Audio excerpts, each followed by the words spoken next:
રામ રામ ભાઈઓ, આ છે આપણો જીરો. તેથી આપણે રાયડાની વાત કરી હતી ને, જો રાયડો વઢાવવાનું ચાલુ થઈ ગયો, કોરી હું આગળ પડી રહી. હાલો આપણે ત્યાં દોરી ચાલે આલી તમને બતાવું જીરો. આ જીરાને 2 મહિના થયા.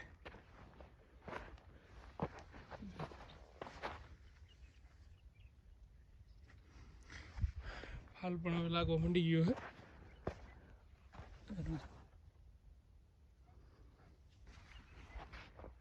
ચાર પાણી પીવડાવેલા છે જીરામાં. આમાં હજી મારા ખ્યાલથી 2 પાણી આવશે, પછી તો હવામાન ઉપર છે.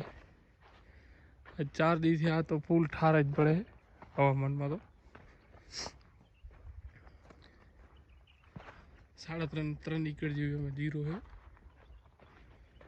ને ચાર પાણી પાયા. એમાં ચાર વાર મારા ખ્યાલથી દવા છાંટેલી છે, અલગ અલગ. કોઈ રાતડાની હતી ને એવી. રાતડાવાળો છોડ તમે બતાવું જો, આ નનકો રહી જાઓ. અને આમ જો થર્ડ રાતા સ્વરૂપ આ નથી. આગળ તમે થર્ડમાં નીચે રાતાસ રહી જાય. જો હજી નનકા જ રહી જાય ને, જો છે રાત લાલ કલરનું રહી જાય, એ નનકો રહી જાય એમ. બાકી છોડ જો દાણા આવવા મળી ગયા.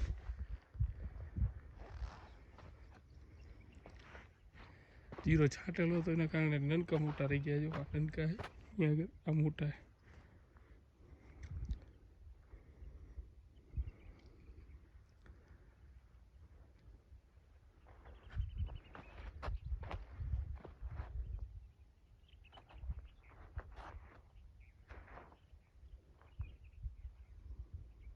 ટોટલ 10 એકરનું ખેતર. એમાં 3 એકરમાં 3 થી 3.5 એકરમાં જીરો છે અને 6 એકરમાં રાયડો લાગ મારા ખ્યાલથી.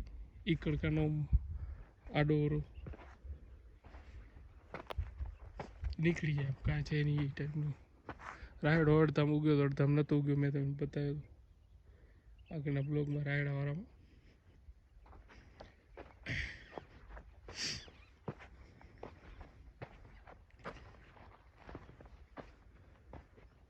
રાયડો જેવો વાટવાનો એરો ચાલુ કોરિંગ થઈ ગયું. પાસે બાકી જીરો નજરમાં આવતા હોય. સ્પેશિયલ જીરો બતાવવા માટે જ આ બ્લોગ બનાવેલો હોય. બાકી આપણે કાંઈ મોટા જાણકાર છીએ નહીં કે તમને જાણકારી કરી દઈએ કે આર્યા દવા છાંટી, એવું દવા છાંટી. આપણે 4 વાર મારા ખ્યાલથી દવા મારેલી છે અને 4 પાણી પાયા. થેસરમાંથી આવી એટલે હાથ ખારા થઈ ગયા.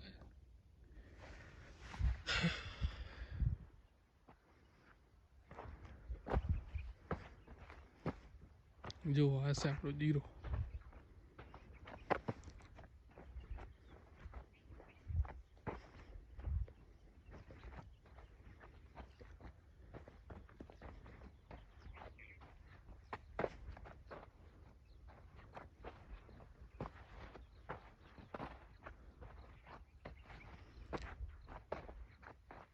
એકવાર યુમિક વાળો પાણી લાવ્યો હતો ને એકવાર જીક વાળો મારા ખ્યાલથી.